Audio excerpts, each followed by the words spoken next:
still missing. I know. Thank you And I for get that, all the because that tribal hasn't been done chairmans for. from the past, Yeah. they have to know, yeah. Hey, Ed, Yes. I just looked up. Oh, it didn't give me that. Okay, never mind. Never mind. It didn't do the right thing. Trevor? Ed, how are you?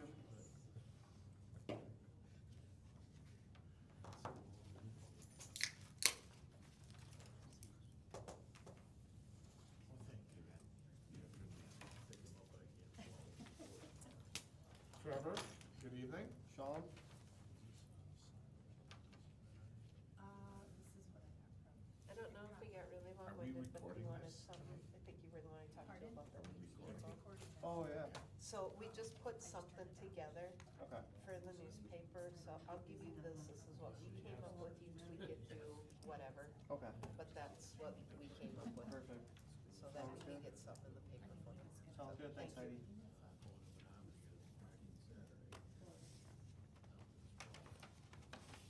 Just too far.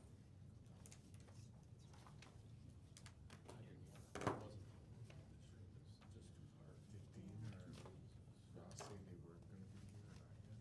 Dean said he'll be here, because I reached out to see. Yeah. Is Ross coming? Yeah. Really? I didn't hear. Because we got. He said, I didn't hear from Ross. I mean, when it comes, it comes. I know, Something could happen, he's running. I know. Awesome.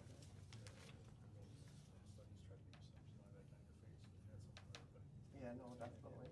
Heidi, you remember what Daryl's name used to be Phillips, used to be Phillips volleyball coach? Daryl, wasn't it Daryl?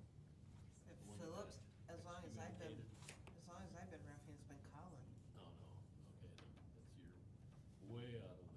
Yeah, loop. I wasn't roughing in eighties. Oh. I thought you were gonna say sixties, but. No, Ed was in the Lakeland Times too. Oh, yeah. He was in there with my brother I didn't know you. for, Oh, baseball, That's why I only softball. played my sub, senior year. punt passing 'Cause I moved kicker. up right after the football season, my junior year. Okay, 5 o'clock. Please stand for the Pledge of Allegiance. I pledge allegiance to the flag Of the United States of America, and to the republic for which it stands, one nation, under God, indivisible, with liberty and justice for all. Thank you. Roll call, please. Mr. Kramer. Here. Mr. Schaub. Here. Mrs. Noem. Here. Mrs. Schumann. Here. Dr. Gabert. Here. Mrs. Fink. Here. Mr. Bortz. Mr. Peterson. Mr. Umlin. Here. Agenda was properly posted. Yes. Thank you very much. I don't see anybody from the public to participate unless it's Trevor. Nope. Okay. No state qualifiers. Informational items, correspondence, Jamie. So we have a couple donations, one which, for two very different amounts, but we felt it was important to include them. So both, obviously, the first one was for football from the foundation, and the second one is with to the Star School from Howard Young Foundation. And obviously, everyone has in front of them dollars amounts. We have the dollar amount in front of them there. Should be $2,000 for the first one. The second one is $27,513.46, and that's for the level 3 program classroom package at the Star School Academy and the Rising Star Transition Center. Okay, very good, thank you. No student board representative report. Nope. The district administrator report. Okay, the first thing here, I just was gonna, brought so I could, we'll discuss it, nothing that anyone has to spend a lot of time on, but I'll try to,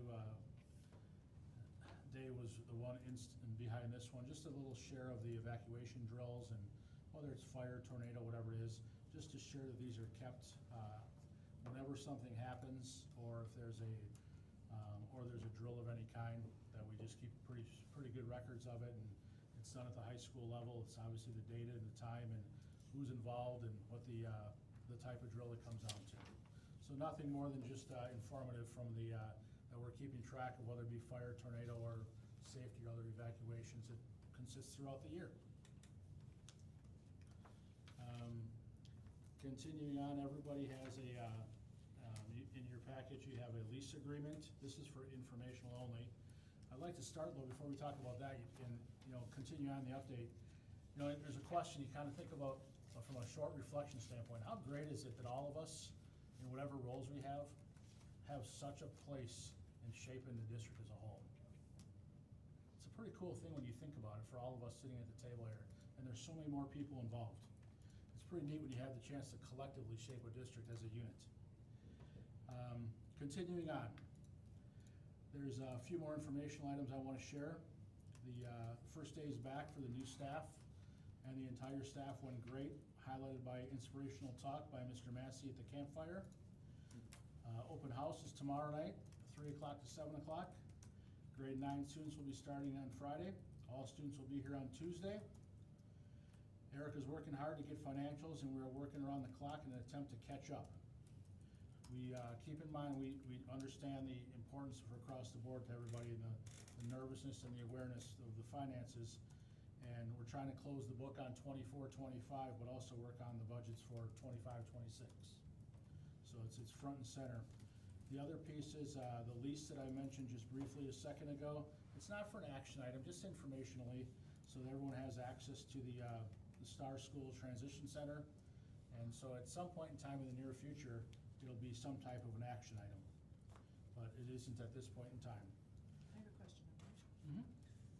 The lease ends in August 22nd, 2032, but we haven't even worked on the STAR contract with LUHS. It seems like we should have it coincide with whatever our STAR contract might be, so that the terms are similar. I had our last one when I looked at it, just quickly when I got it, I thought it was in the August of 2025 that the lease piece was gonna be to go into 2032. And this is with the transition center, not the Star School building here. Correct. Okay. But we haven't renewed LUHS. When is our contract due with STAR? We have to relook 2 at more the years. contract, Yeah. end of 27.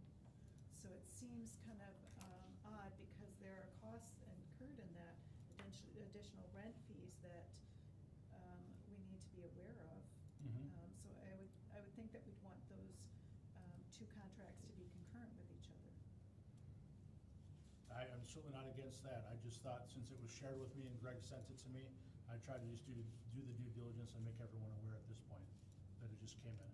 It's just a thought that Yeah, I think okay. as we move forward, they should work together. And again, the transition center came later than the charter school. So that's why there's different dates, I'm sure, but that's something that could be negotiated, I guess. And then, next thing up here as we proceed, Sean, you go ahead. I don't need to take your thunder here. Okay, board agenda planner, district administrator presents goals and measures. So I think before we go to that, we're gonna talk about in 4.4 here. Erica's gonna give a little update on the top of the second page on Fund 80, just a little explanation, and kind of look at it as we're looking for some of these options of, that might be made available to us, just for a clarification and a general informational sharing. Right. And I just wanted to give a general overview of what's going on in the finance department as well, and talk about some of the end of the year tasks that we're completing. As you know, a couple of weeks ago, the auditors were here on site, and they worked with both Sam and I to get some of the documents that they were looking for, and we continue to upload documents to them to close out fiscal year 25. So just know that we are continuing to work on that. I am also making final claims on grant awards to include all of our title funds. So that includes Title I, Title II, Title IV, Title VI, an implementation zone grant, and IDA flow-through dollars. And just so you have an idea of what was allocated this school year, Title I, we received, and I submitted the final claim for $155,000. Next year, just checking on what has been allocated. Some of those funds, did come through last week. So I do know for sure Title I will be in the amount of $137,000. Title II was claimed for $27,000. Next year, the allocated amount is just over $23,000.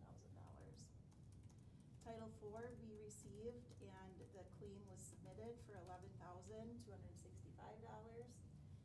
Next year, we will receive $10,500. IDA flow-through was just submitted, and we submitted a claim for $113,000. The district was allocated $188,000, which means we will have some carryover going into fiscal year '26 in IDEA. The implementation zone is, I wanna say, Katie, was that a 3-year grant for the school district? Up to 5. Oh, up to 5. Last year was the first year. Okay, so I learned that the school district will receive $30,000 for that grant. I actually coming in needed to submit that budget and then was able to go back and turn around and submit the final claim for it. Title VI has been a little bit tricky. We were told that we were supposed to receive a reimbursement back in June, and the district did not receive those dollars in the amount of about $62,000. So in working with the Department of Education, I've been going back and forth with them for about a month, trying to figure out where our money ended up. And we needed to submit a report as far as data for our goals. So thank you again, Katie, for helping with all of that. I was able to submit it actually just this morning, and our dollars will be released. Oh, excellent, thank you. I believe well, I know for sure that Title VI, the district will receive an allocation amount of $59,983 going into fiscal year '26. So that is a total with Title VI, just in the last month, just about $400,000 has been cleaned. We talked about already receiving title grants for next year. So just know that those are coming through and they'll be part of the annual budget. Administratively, we reviewed teacher budgets for fiscal year '25, and departments have been allocated budgets for the time being. Teachers are starting to put in requisitions for supplies coming into next week. And I obviously continue to work on the preliminary budget for fiscal year '26, and that will be ready for you. It has to be ready next month, so you can approve a preliminary budget before the October annual board meeting. And the big topic, we wanted to talk a little bit about Fund 80, which is our community service fund.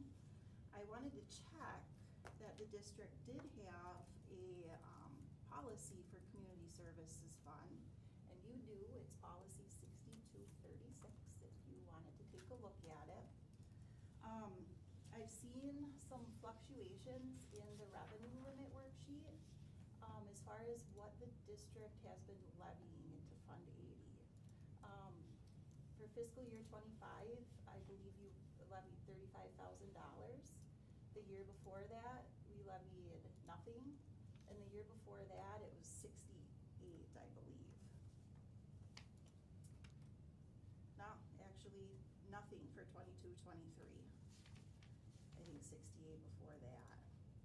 So my point behind this is when we get to the annual meeting, I just want to make sure that the board is okay with me levying into a community service fund, so it's not a surprise once we get to the preliminary budget in the annual meeting.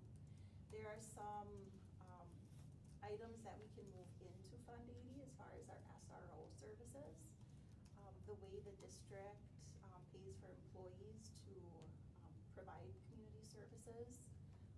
As far as it looks like you have individuals coming in and using the rock climbing room. So you can pay for your supervisors in those areas through that fund. And basically what school districts are really trying to do now is to take some of the stress off of Fund 10 by utilizing Fund 80 as much as possible. Okay. I did go back back and just look at, how the levy would have affected the mill rate in previous years. And as an example, I just wanted to say $100,000 as a nice round number levied into that source. And it affects it by about $7 a year for, a home on $100,000. So if we are okay with that, I'm going to work on that Fund 80 budget and make sure that we're using the resource the best we can. And just to kind of let you know, we didn't do that previously, and then Eddie's the one that wanted this to assist in saving Fund $10. Yes. So, yeah, that's why, you know, you don't see information for the previous years. Yes. Because it was recently established. You know, another thing that I noticed that the district does not have, and I'm not saying that you have to do this, but possibly something to think about down the road. And that is, looking at utilizing a policy, in Neola, it's policy 7510 for use of facilities. And you may or may not want to consider, having a rental fee for the facility here if a community group is coming in to use it. Yes. We already discussed that. We approved one. Correct. And it doesn't show up that you saw? In the policies? No. Cause the We fee have for it. janitorial is in there, Right. for them being here, their overtime wages, who can rent it. Okay. Yeah. they're all And you in wanna there. know something? Maybe it's in a different policy other than 7510. Yeah, Because you that was- were that was- involved when we were talking about it, when we had the whole fiasco Yeah. over the basketball and the swim team renting the facility at the And same Emily time. came in and we discussed the whole thing. Yeah, Policy. I mean, there's like a 4-tier breakdown Right. on how we charge and who we charge. Really, at the end of the day, I'm not sure how that meeting left. What it was is that if the school is open and there's an employee here, that the rates, as long as it was a high school function, our own kids, there was no There charge. wasn't the charge, that makes sense. But if somebody was coming in, especially like over Christmas when we have nobody here, they were not allowed, or they were gonna pay for somebody to be here the whole time. And we even put in there that it wasn't if I wanna use it from 9 to 3, but I come in, say like a wrestling tournament, and I set up the mats at 8, we changed it that it had to include the hours of them coming in and setting up and taking down, not just the time of the event. Yes. I am not able to pull out policy 7510, so Lisa, unless you're finding something I don't see it in different. there, and so that's why I'm looking at the other ones right now, just to Do see. you know when you We approved it? just did it, I mean, within the last, what, 3 4 months? months? Yeah, 3 or 4 Okay, months. so maybe that's something So- Neola needs to update. Yeah, it could be. But don't those get updated pretty quickly, Lisa? Yeah, I'm trying to look for where it might be outside of that. And I'm not seeing anything, I mean, again, I'm not doing a thorough search. But it's definitely something that we have already discussed and approved. Yes. Okay. So it's just a matter of where it is in the policy. And I can look at my notes when I I'll get look at home that too. as well. Erica, may I ask, in spring of this year, and this may not be for you as maybe as much as Levi, did our departments create budgets ahead of time? Okay, I was told that department heads did meet, okay, yes. okay. I'm not sure, from my understanding, I'm not sure that amounts were given to supervisors. Okay, all right. Can I ask a question? Yeah.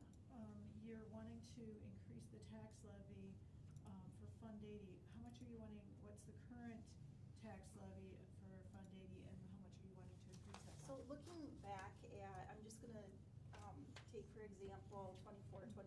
So you levy $35,000 into Fund 80. And just to see how it affected the mill rate, I plugged in $100,000. And it went from a 1.20698 to a 1.21328, so that was a difference of $7 a year. So I'm sorry, what increase are you wanting from that 35, or what are you anticipating? I mean, because how much did you say we used out of that? That, I cannot tell you for sure without Okay. closing out fiscal year 25. Okay. But I believe it's going to be pretty close. Okay. I mean, I have no Utilizing problem all of it. increasing it, but, Yeah. I mean, We I wanna think make we need sure to that know we have a why we're budget. increasing it and for what, so. Yes. If you're putting your SRO in there, I'm going to make an assumption, we're gonna be close to $100,000. I'm questioning whether the SRO can be put in there personally. I mean, I'd have to look into that. I mean, I can't see for school, I mean, our SRO is mainly used for school time, not community usage. I don't think, do we keep our SRO here for community after? Sure, after school events, they're here Okay, as, then I would think it's gotta be a proportional A amount. proportion of it. Yeah, but I don't know if Eddie already did that or not, but, okay, just was checking on that. Like, I wasn't thinking that whole amount can't be done, but, okay. And it will help me also knowing what that policy was. I That was will, outdated, so. we'll look at it and get it to you. Okay. Anything else, Erica? No. Dean? Well, I just have a question. So earlier in your presentation, when you were talking about the money that you couldn't find and you had to submit recently, if I were to read between the lines and interpret that, are you saying that somewhere along the line, someone dropped the ball somewhere? And if so, have you found anything else that got dropped? And if so, could we get a list of everything like that? I can't speak to how it was done in the past, but I know that DPI does prefer and appreciate quarterly claims done on grants. So, which I will be doing moving forward, it's what I'm accustomed to. Yeah. Okay. You know, one thing that you will notice in the financials, I was not able to reconcile June for the general AP account. And, I'm hoping that tomorrow with another meeting with CISA, that they will be able to assist in that.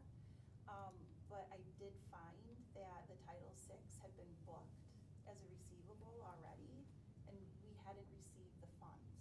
So that's part of the problem with me being able to reconcile June. And I'm just wondering if there are other items like that I'm not finding right now. Well, as you're going through that, I'm sure you're updating Jamie. Jamie, if you could let us know what kind of shape we're in. I just am curious about Sure. how this transition is working out and what sort of shipwreck you ran into. Dr. Gabriel, you had a question? I guess, when we actually see the budget for Fund 80, will be a time for the board to react. My personal view is that we're a union high school, we're a resource for 12 townships, and I'm not surprised if Fund 80 is large. I think we're a resource for this larger group, and that was sort of philosophically why they built an indoor pool 35 years ago, whatever, 40 years ago now. So I wouldn't be surprised. 52. Time flies. You know, one thing that school districts are doing too, and what's a little bit different for me, is this is a high school only. Mhm. A lot of school districts run all of their middle school activities and athletics through Fund 80. So that's a huge, increase and burden off of Fund 10. You can't do that for You 9-12. could. So, That would be a stretch. yeah. I think Eddie had, when he was doing it, had a pretty detailed spreadsheet of timeframes and costs, and had allotted those amounts based on those timeframes and costs, so that it was a fair amount to Fund 80. I just wanna say thank you. I'm sure you've worked a lot of hours. Yes, thank learning. you. Yes, thank It's you. not a problem, this is what I like doing. And for those of you helping her. Yes, Yeah. it's very much appreciated. And thanks Jamie too, cause I know he's jumping in all over the place too. Absolutely. Yeah, so I know. We're excited to I do almost it. feel like we should apologize to Jamie, because some of the stuff that I'm hearing is like, man, we wanted him to come in here and, be happy that I'm sure he is happy he's here, better be happier here. I think we're in a good place moving forward. Okay, well, that's very diplomatic. Okay, well, thank you. All right, now for your goals and measures. Last month I shared with you the goals, and there's three of them. Communication, all three of them are aligned with the combination of both the school board as well as the LUHS goals as well that we shared with the presentation. The strategic plan will start in September. Working on that, so our intent is to have that in place as well with community involvement so that we can have this ready for the start of next year. That's our goal with it. And it'll be a lot of work in between now and then, but it's certainly important because it'll show the various pillars and it'll guide a lot of the work that's gonna go on. So it'll have the involvement of a lot of people. So I think all of us are, in terms of the goals, we're being intentional in how we communicate with others. Communication is obviously one of them, and social media will be the third one. But I think we've really placed an emphasis at the district level on communication, both with the board and the high school, the school at LUHS, admin staff alike. We're walking into a situation, both Eric and I, and we're in step. Our high school, the admin team is strong. They're collectively strong, both at the district and the high school level. We're walking into this and we're really emphasizing the human relations piece, which goes hand in hand with the culture and climate from the high school that's being emphasized. And this includes a lot of the stakeholders. I guess the emphasis might be on, making sure we say that it's including the staff and faculty. It's not just a administration thing as well. In terms of progress, I think everyone can see the progress we've made as it relates to increasing the presence of social media. That was an important piece from the get-go, and that's already begun. So what I'll say on that piece is, it's a very big thank you to everyone involved from the high school, from LUHS, all the folks that are involved with it, because they're the reason that the increased social media presence is a reality. And I would just finish by saying, you have a question? No, finish. And I would just finish by saying thanks for your continued support. Hey, Whoever's doing Facebook, the pictures that came from the Camp Jorn, those are awesome to see what you guys did. The open house was on there. There was something else, I know you clicked on it too. But just to see that on Facebook, I can see where we can use that. I know there's been people asking, like the football cards, you were just talking about those, Erica. Even to try and get those on there, because people always want to know, where can I buy them? That if we can get word out, the football cards are in the front office, stop in, or, how they can get them when they don't know some of the football players. The baseball cards, people look forward to those too, the fruit sale for the band. I mean, just using our Facebook, and I know I use the athletics site too, to watch when the games are, who's playing where, what's going on, when it's the band, all that is very informative, and I appreciate what you've done so far with it. Well, it's been a group effort with a lot of people taking the initiative and others following it. It's been a fantastic, from my viewpoint of people just taking it and running with it for the betterment of everybody. It's been great. Thank you. I have a lot of friends in area school districts and their children, and so I get a ton of Facebook posts, and we are now at their level. So for that, I'm grateful. Okay. Then I need a motion to approve the district administrator administrative goals for the 25-26 school years as presented. So moved. Second. All in favor, say aye. Aye. Opposed? Motion carries. Thank you. Thank you for the rubric. That was really helpful to see the concrete measures. That was helpful. Thank you. Good, you're welcome. Okay. Board committee and board liaison reports. Charter school meetings, there was a charter school meeting had, and I attended virtually. Lisa was there in person. Jamie and Erica were also there. Anything you would like to, oh, and Jen Savell, she is, yeah, she's there. She is now kind of a standard member. She's there all the time, and thank you for doing that, because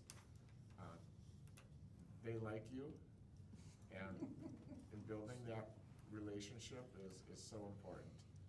Lisa, anything you would like to share? Just a lengthy discussion on the consortium, and you also mentioned that, Jamie, in your report, for like adding Rhinelander and Tomahawk in a consortium agreement with STAR. There were, I mean, I think that there are definitely details that need to be looked through and thought about. I guess my thought is that we need to definitely take care of Lakeland students first and then expand out. And that was where, in a consortium, it's a little bit like the open enrollment for a charter school, where once they're in, then it doesn't seem like there's that capability of prioritizing Lakeland students. There was Greg definitely mentioned that if that's a problem, then they will expand. But it's that time frame between expansion where somebody else outside of the district could receive priority in that interim phase, that I think that it'd be nice to have. I'm not sure how that can work out in a consortium contract, but to try and think through that as well. One thing that was also discussed is that they did hire a speech pathologist, and most of the time it's gonna be at MHLT, but it's going to be divvied among all the districts for now. So they were looking for 4, still looking for 3 more, but I guess they were lucky to find the one. So, that was a very positive thing as well. And as well as to the consortium, I know that there was kind of a directive given to Jamie to reach out to Tomahawk and to Rhinelander to see if there was even an interest. And so that's gonna be forthcoming as well. And I think in a positive note, they're always thinking about what to do better for their students and for our students and for the area. Question? Yes. Sarah Hackett is the person from DPI, is that correct? Yes. She's from CISA. CISA. That's right, oh, from CISA, okay. And looking farther down on the minutes, there's already a checklist for consortiums, so consortiums between districts that sponsor a single charter school is something that's been done elsewhere in the state?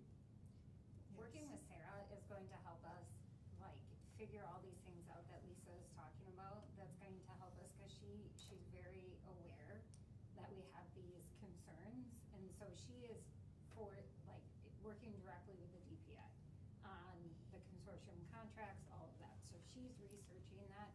She is also from before working on our LUHS contract and making it more succinct with others in the state.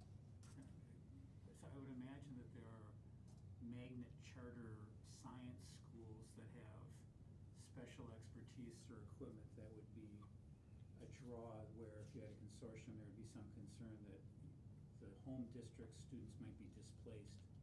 So I guess there probably is that model out there. That's helpful to know. Thank you. One of the consortium pieces, just for an explanation point, not meant to insult anybody, but if someone came through open enrollment and then they went to the charter school, went to STAR school and it didn't work out, then that would be the property, so to speak, of the school district to educate them. The consortium is different from that. They would remain as a Rhinelander, Tomahawk, whatever other school district. And then if things didn't work out for whatever reason, they would go back to their school.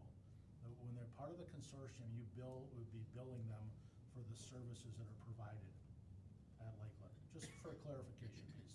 I Just so think everyone that's a great understands. way to explain it, but I think it's also like in thinking how you're explaining it, it's much like the sixth, seventh, and eighth grade. So like ABW pays, MHLT pays, you know, all of that, and if it doesn't work, they go back to their district. And so that's kind of similar way to look at it. And we don't technically open enroll any special ed students. Correct. Correct. Because of that cost. Right. Exactly, and Sarah Hackett is really an incredible asset for us because of her experience, and she's one of the main contacts throughout the entire state when it comes to charter. It's not just in an area. You know, if you're gonna say an expert or something like that, she might qualify in that category. And just to follow up with what Sean said, I've reached out and I've spoken with the Tomahawk superintendent and the Brian Linder administration, just hasn't gotten back to me yet. But that's just help for clarification, because that can be a really confusing piece about both liability and fiscal responsibility. Very good, thank you. Next is policy. Heidi? Okay, for quite a while, we've been discussing three policies, 5421, 5430, and 5451. And if you've been able to look them up, it's the grading, the class rank, and the Wisconsin Academic Excellence Scholarship that we've been working on. Thank you for updating what you did in the computer to get us all up to date. I guess before we go forward, where we left it with policy, Jamie, did you have a chance to review these then with your team? We did, and we talked a lot with people, got a chance to talk with Levi, talked to the counselor as well. Got a chance to call a number of schools and learn some information as well.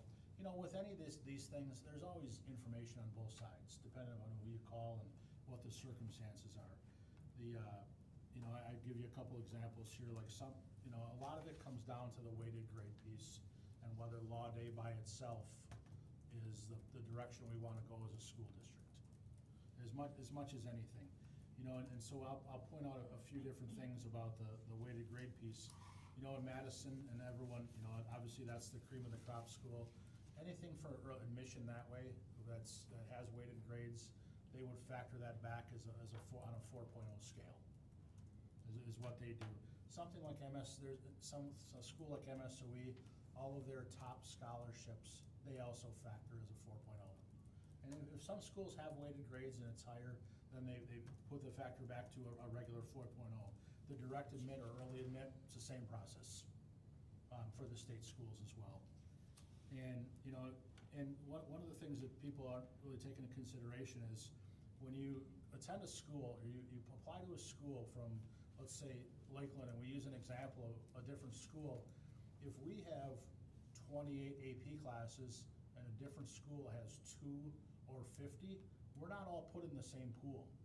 We're put in like districts so that the kids from each pool or pod have the same opportunity, and it's not held against them based on their current circumstances or what their district provides for them.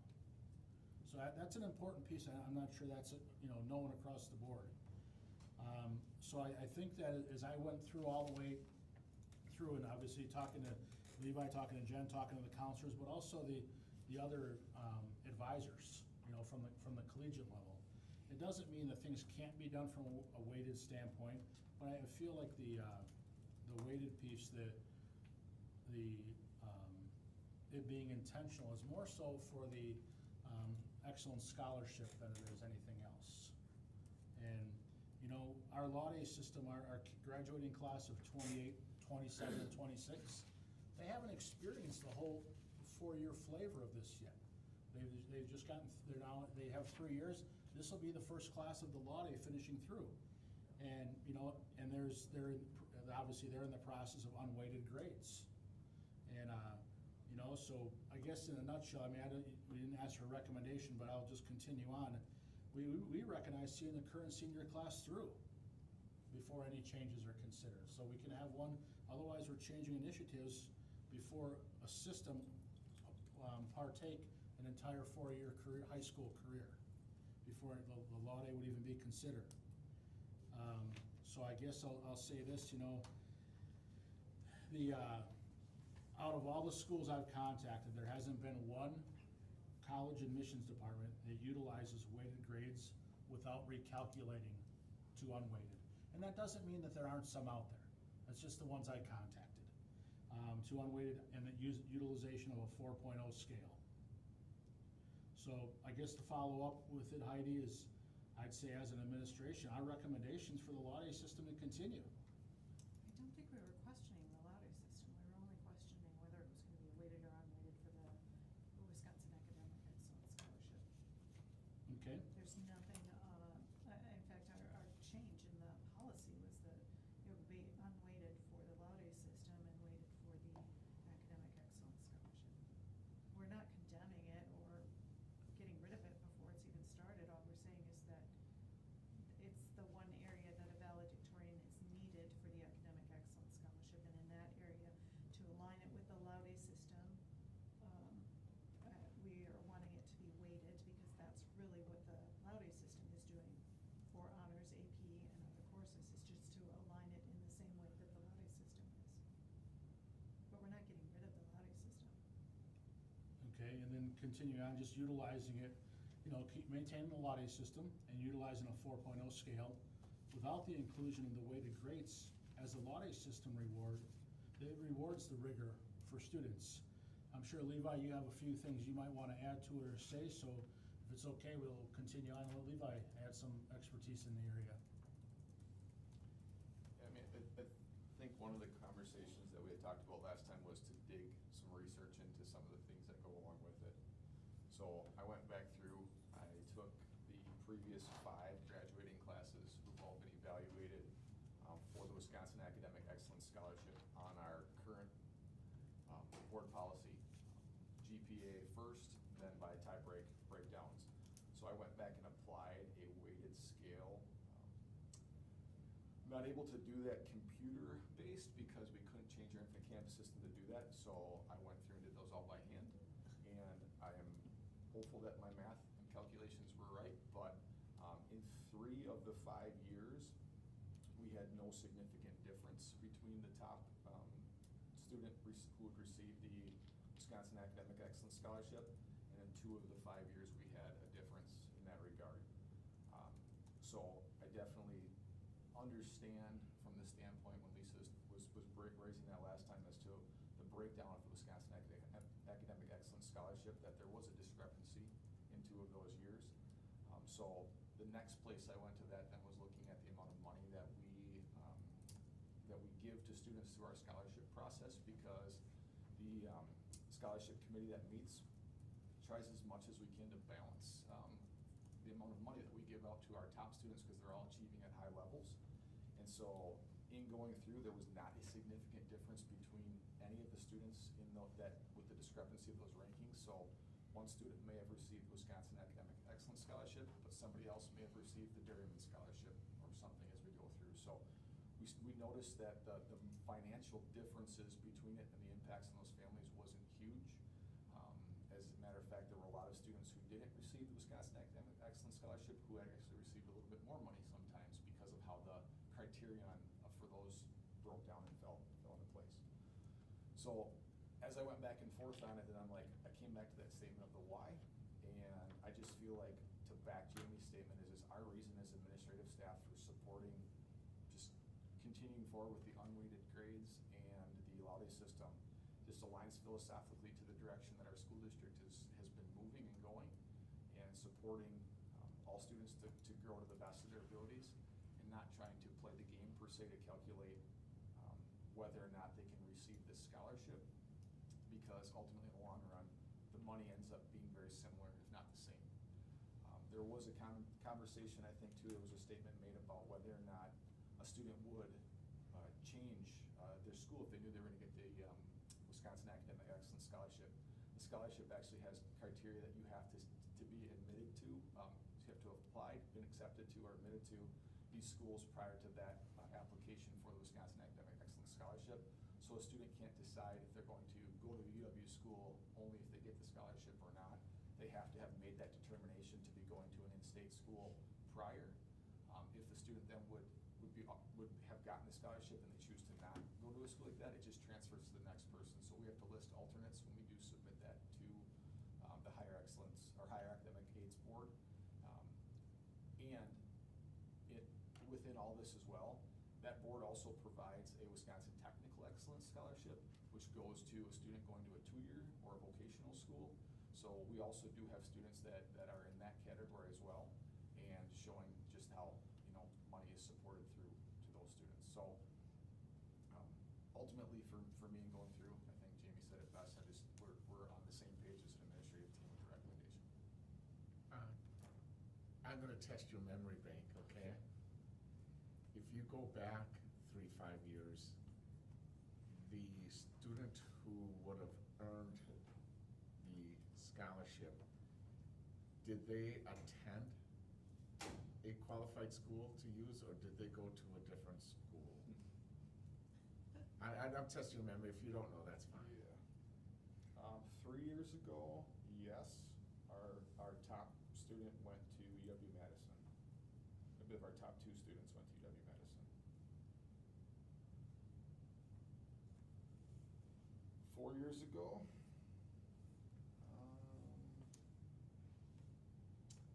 I believe our top student went to UW-Madison. I'm not certain. I think the next student would have went out of state. I don't think that's a fair question necessarily, Sean, because I was just all curious. students will apply, most students apply to 4 to 5 colleges, and most students get accepted, especially if you're at that level. It's a matter of who you choose to go to after the fact, so I think that there are choices that can be made. Right, yeah, but I was just kinda curious Whether they who went or not might have if they depended on actually that. used it, yeah, so, If they don't use it, they don't get it, right? I mean, Right. they don't. Transfers to the next person. right. Okay. Yeah. You mentioned the Wisconsin technical one. Is that something we have to have a policy for, if we have this in policy? I know the Wisconsin Technical Excellence Scholarship is newer in the process. Okay. I feel like it falls under the same parameters per se.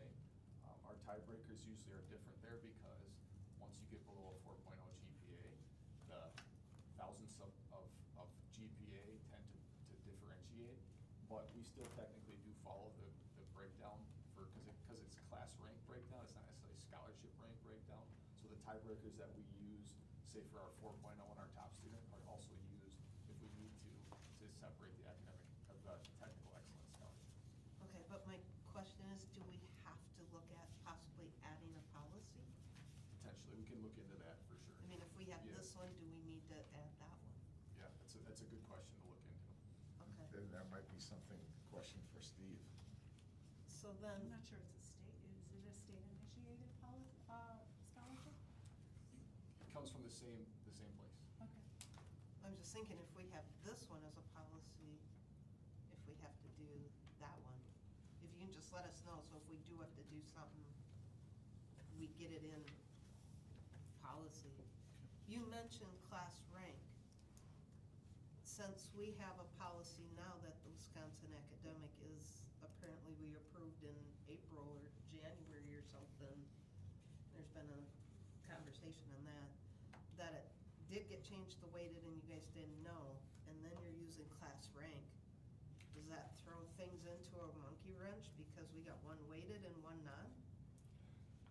So, If I can, can I interrupt a second, Levi?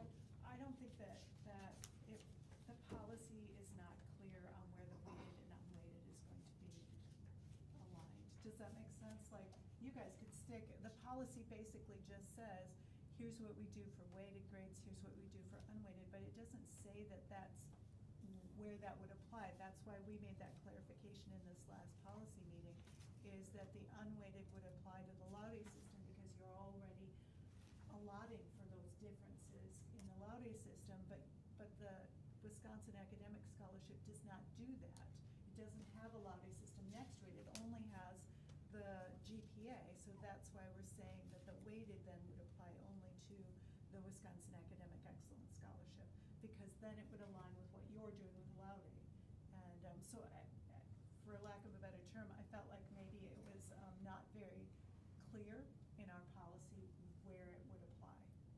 Okay, I guess I was questioning because he said it compared something with class rank. Is that the next scholarship you were talking about? So the class rank is the language language, I think, that's utilized for determining who would be your top student. So you have you're ranking your students, and so the GPA is what the state, the statute says that needs to be utilized for that, to create a class rank, to be able to determine who is the top ranked student that's going to a four-year university and state to earn that scholarship. For the Wisconsin Academic Excellence Scholarship? Yep. I think the state says it's by policy, school policy. Some schools do it weighted, some schools do it unweighted. It's clear through, I mean, you can look it up yourself. It's a half and half. I looked it up All and I I said couldn't. was that the class rank is the terminology that's used to determine that rank. I didn't say whether it was weighted or not. Right, Yeah. right. Yeah, when I looked it up, it didn't refer to weighted, so. Yeah. It's both. It depends on what your school policy is. That's why we're talking about it in policy. Okay, so right now it says weighted. Jamie, let's get this over and done with, that these policies all agree and we don't have to discuss them. I know Lisa's making the recommendation for weighted. Only for the Academic Excellence Scholarship. It already will be adjusted as an unweighted through the LUHS system. That's why we made those changes in the policy saying unweighted for LUHS and weighted for the Academic Excellence. But administration is recommending not doing that, to exclude weighted grades for period. From a consistency standpoint. Yes. Okay. So, based upon what I'm hearing, do I have a motion to approve to continue the LUHS system utilizing a 4-point GPA excluding the use of weighted grades? Lottie wasn't, That's not in the policy. We're not approving any Okay, so do I have a motion to utilize a 4.0 GPA scale excluding the use of weighted grades? the only policy that we have that the word weighted is in, correct me if I'm wrong, is in the Wisconsin Academic, correct? What, But, I mean, but that motion does get rid of weighted grades, if Really, that's what administration I wants. think the only thing, Lisa, you can correct me if I'm wrong, the only thing you can do is for us to vote on the policies that have been put forward and people to say, vote no for because the change was made in the grading. Lisa, do you wanna, am I going too far on this? The change was made in the policy 5421 to make the LUHS system unweighted and the Academic Excellence Scholarship weighted. So again, it's whether you approve that change that the policy committee is putting forward or not. Class rank wasn't changed, it's all the same. And Academic Excellence Scholarship, so 545101, is just adding weighted to it. Again, then the board decides to, But I thought weighted was in there, I read weighted was in there already. in our draft, it's in our grading system, Oh. but the clarity on where it was to be applied was not there. That's what we just did in the policy committee Yeah, see, meeting last time. okay, cause when I looked, I didn't go through drafts, I went on our school website and looked under policies that way, and I thought it was there already as weighted, and if it was approved in January, then it's already in there. So, yes, I think there are a couple of options.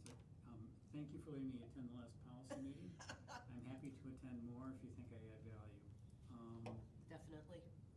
5421, as outlined as I see it now, references just unweighted grades. 5430, I think needs to be modified, probably in committee, so that it actually does reference the LUHS system. As I'm reading the last draft in front of me now, there's no reference to class rank, and the LUHS system is presented on our website to the students, specifically says that class rank will now be based on the LUHS system. So I think we have to have that internal consistency fixed. And then 5451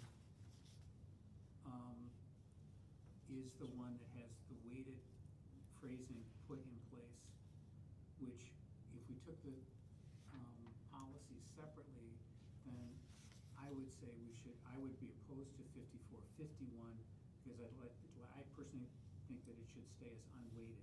But to get to Lisa's point, I'll leave it up to the chair of the committee. Do you want to take it back and rework it? Or do you want to vote these three policies separately? But I don't think, the three policies as presented tonight are not internally consistent. So we'd have to either wordsmith it here or wordsmith it and bring it back. Because the one that I printed off that shows last revised January 20th on the grading has the word weighted in it. And I think that's Which policy, 5451? the grading. In the last paragraph, 5421. It's got both, it's got a regular GPA and a weighted GPA. Is at the bottom. But again, it doesn't state where it's applying. Oh, I see. Right, which we're not consistent. Correct. Yeah. That's why we tried to adjust it to show where it would be applied. So do we still not, I mean, Do you wanna take 5421 and 5430 back to policy? And then we can make a motion and vote on 5451.01.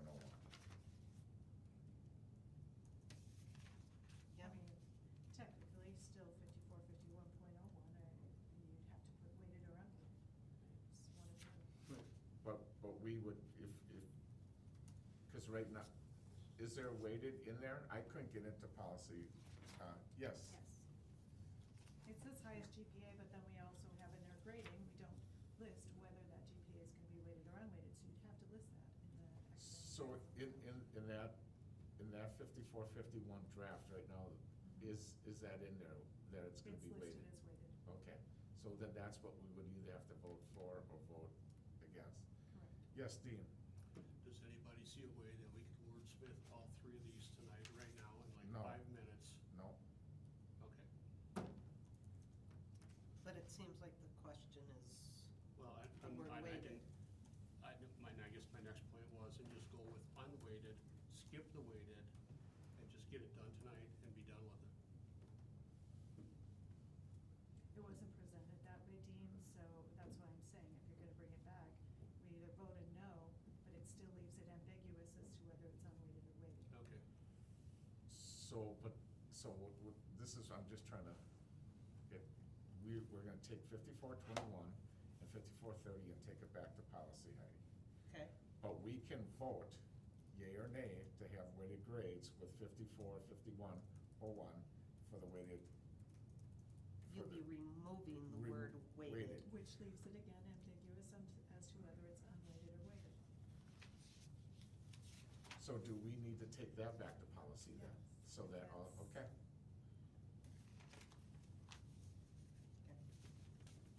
So there's no motions on the table for Okay, that? very good.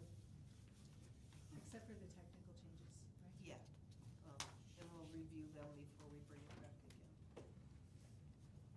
Okay, all right, next, our consent agenda items, anything that needs to be removed? Okay, then I need a motion to approve the consent agenda items as presented. So moved. Second. Roll call, please. When Mr. you're ready. Bortz? Aye. Mr. Schaub? Aye. Mrs. Fink? Yes, Mrs. Noem? Yes. Mrs. Schumann? Yes. Mr. Umlin? Yes. Mr. Kramer? Yes. Dr. Gebert? Yes. Okay, then action items. Treasurer's report, monthly financials. Have we pretty much been given, Erica, what you showed earlier in a nutshell? Yes, but just note that the June general bank reconciliation is not included. Okay, So all the other accounts, all the other four are there. okay, very good. I need a motion then to approve check and procurement card transactions from June 1st, 2025 to June 30th, 2025. So moved. Second. Roll call, please.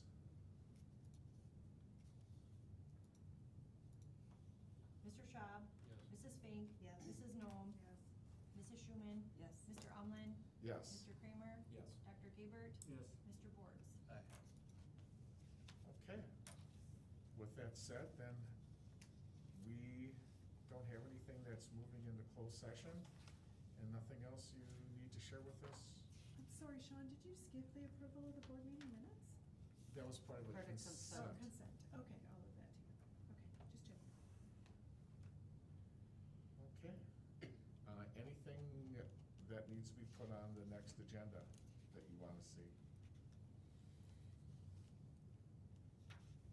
Okay, very We're good. done. see September 16th at 7:30. September 16th. You're hunting.